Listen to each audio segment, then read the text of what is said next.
Good morning এবং সবাইকে তো সকাল সকাল একদম পূজা দিয়ে দিচ্ছি।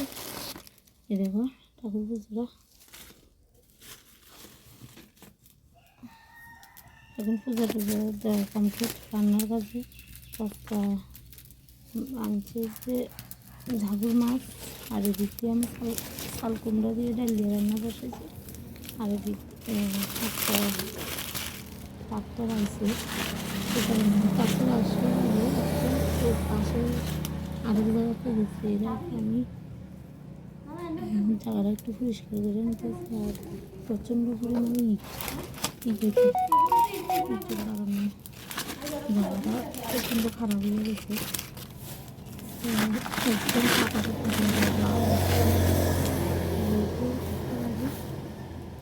আমি এই কারণে জায়গাটা রেডি করে দিতেছি। আমি আর শ্বশুরে দেখো দোকানের একদম দোকানের একদম সামনে যা খাতা টাতা আছে সব পরিষ্কার করতে আছে। ইটের গুঁড়া প্রচুর সিমেন্ট আছে, তো ভাবতেছি ইটের গুঁড়া দিয়ে, যেহেতু বিটের মধ্যে মাটি ফালানো হয়েছে না, তো যা ইটের গুঁড়া আছে সবটি আর কিছু বড় বড় ইট সবটি ঘরের মধ্যে দিয়ে দিচ্ছে। না দিলেও চলব। ও আর ওই দেখো কলা গাছটার মধ্যে এখানে আবার বাংলা কলা ধরছে, তো একদম আর একটু সাইড বরাবর দিছি, নাহলে গাছটি নষ্ট হয়ে যাবে। এমন পরিমাণে ইট হঠাৎ করে আইছে, অনেকদিন আইয়ে না তো। আর এদিক দিয়ে টুকরি আছে, টুকরির মধ্যে এই যে টুকরির মধ্যে শ্বশুরমশাই চিপসগুলো যেহেতু টাকাটা কাটার মধ্যে লাগছে, এই কারণে দেখেছি যে চিপস টিপসটি সবটি এক জায়গাতে নিয়ে যাওয়ার লেগে। যেহেতু আমি থাকি না, তো সবাই জায়গাটাকে ব্যবহার করে। আর প্রচুর পরিমাণে দিক দিয়ে পাতা বেরিয়ে গেছে, পাতা ঠুঙ্গা ঠাঙ্গি যা আছে সব কিছু বাইরে এখানে জায়গাটার মধ্যে। জায়গাটা পরিষ্কার করতে লাগবে, কারণ ট্রাক্টর আগে নাহলে অসুবিধা হইব। আর একটা বেড মিস্ত্রি এমন পরিমাণে ইট করে গেছে চারিদিকে, তো ট্রাক্টরের অসুবিধা হইব। তো জানি না কতটুকু করতে পারবো কিনা, কারণ হঠাৎ করে খুঁজে আমিও রান্নার কাজে ব্যস্ত। এমন টাইমে সকালবেলা আসতে এমন কি সময় চুলাটাও যে মানে জ্বালাইতে একটা অসুবিধা হইতেছে, শুধু নির্দা যেতেছে। শুধু প্রবলেমের মধ্যে আছে।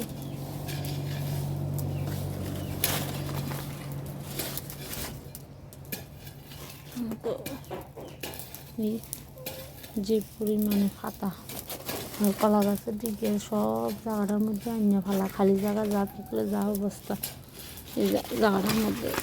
তো এখন তো একটা রাইজে যতটুকু ফাটতেছে ততটুকু করতেছে, বাকিটা জানি না যে কাজটা সাফতে হইব।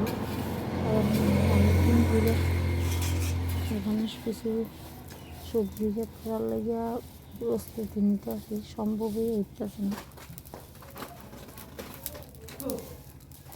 কারণ সম্ভবই উঠতেছে না, এই কারণে অনেক সময় জলি বেড়াটাও দিতে অসুবিধা। আমি যেহেতু একা পারি না, সম্ভব না, তো মা কিছু করে দিচ্ছে, এখন শ্বশুরে করে দিবে। তো এই কারণে আমি যতটুকু পাচ্ছি ডাক্তারবাবু আমি একবার গেছি যাওয়ার মধ্যে, আবার দেয়া এখানে দা কোদাল বা টুকরিটা নিয়ে গেছি বাড়ির থেকে, দুবার আবদার নিতে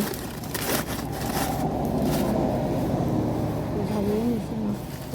তো ঝাড়ুটা মাসের থেকে লইয়া ঝাড়ুটা দিতে মানে জায়গাটা পরিষ্কার করতে আসি। হাত দিয়ে তো সম্ভব না, কিছু কিছু প্রচুর পাতা।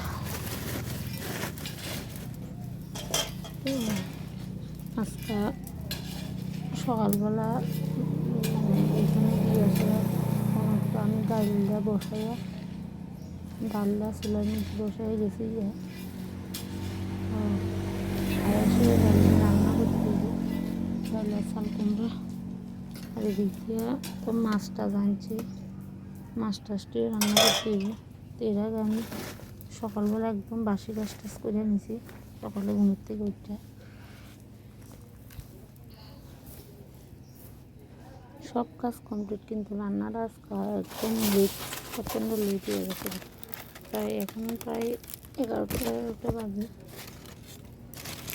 মানে এমন লেট আমার কোনোদিনও হয় না, কিন্তু যেহেতু ওইখানে টাইম দেওয়া দেখতে লাগে।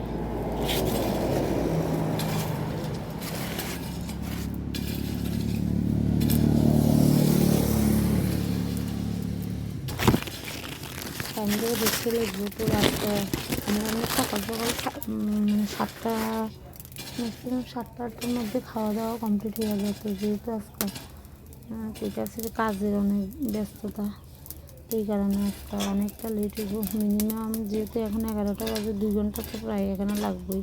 কোড়াগাড়ি আছে, সব ধোয়া ঠিক আছে, ধোয়া আছে।